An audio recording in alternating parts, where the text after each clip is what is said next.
Hello, and welcome back to Recording a Album. My name is Lindell from Fistful of Java, and let's pick up where we left off. Writing for Time for the Upswing. The title, Time for the Upswing, came from,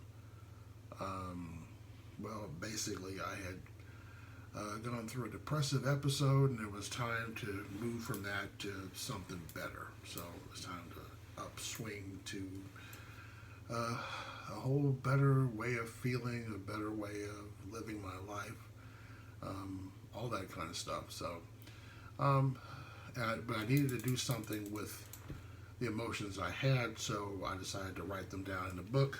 As a matter of fact, I don't know where it is. There it is. Well, it's too far away. A little red book that I have lyrics written down for years. I was told to journal, and a lot of the stuff I wrote down came out in song form. So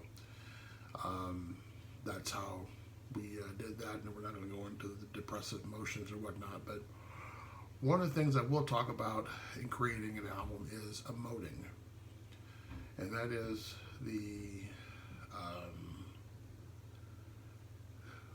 I guess you would say, art of being able to convey your emotions through music. Um, Part of that has to do with where you are inside. Um, when I tried to do it, I ended up choking on it. I could not get myself to let it out. And I think that's the one thing that I regret about this album, is not being able to convey the emotions that were going on within me. And I think that's the difference between it being a good album, or I think it could have been a great album had I been able to push that out. But I got to a point, and I couldn't do it. My body would not allow me to do it.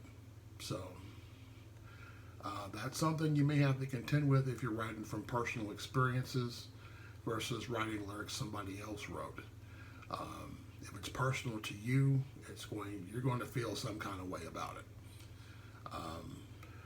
So,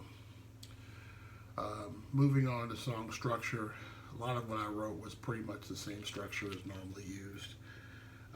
Intro, a verse, a chorus, a verse, a chorus, bridge, chorus, out. There are variations of this, but this is pretty much a pop structure that has been in use for 30, 40 years or better. So that's pretty much what I used. When I built my songs, I started with the drums around that structure.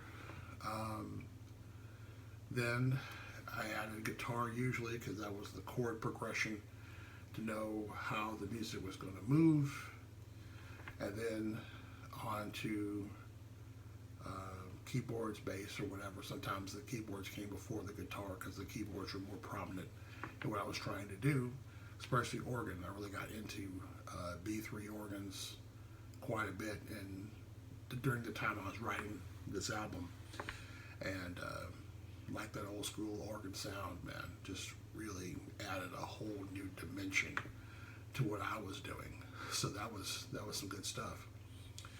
However, I want to talk about the bass, because in many cases, people do not look at bass as the cornerstone of what's going on. That the guitar is, especially guitar players think that. Well, I am a guitar player. I am a bass player, and in my experience, the bass is key. If the bass is not right, the song is not right. It's the glue that holds the drums, which are the timekeeper, and the melodic instruments, which is normally guitar, bass, or vocals, or whatever, together. Because it follows the timing of the drums while still moving the progression of the chords along. And without that, you end up with what sounds like noise in a blender, oftentimes. There's no glue there. If the bass does its job correctly, then the keyboards, the vocals, the guitars can, wander around and do what they're going to do, and the song stays intact. Because the way songs work is kind of like, it's kind of like taking an airplane ride. When you take off from the runway, everyone's strapped to their seats. We're all moving in unison.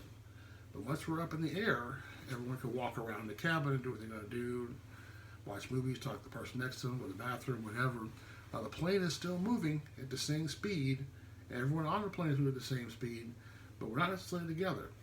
But there are times we leave and we come back together, and leave and come back together, and that's what songs do. Now when a song ends, just like it began, everyone's all strapped in and we all land at the same time, and then we're done. And so, but part of us don't get the chance to really wander around like that.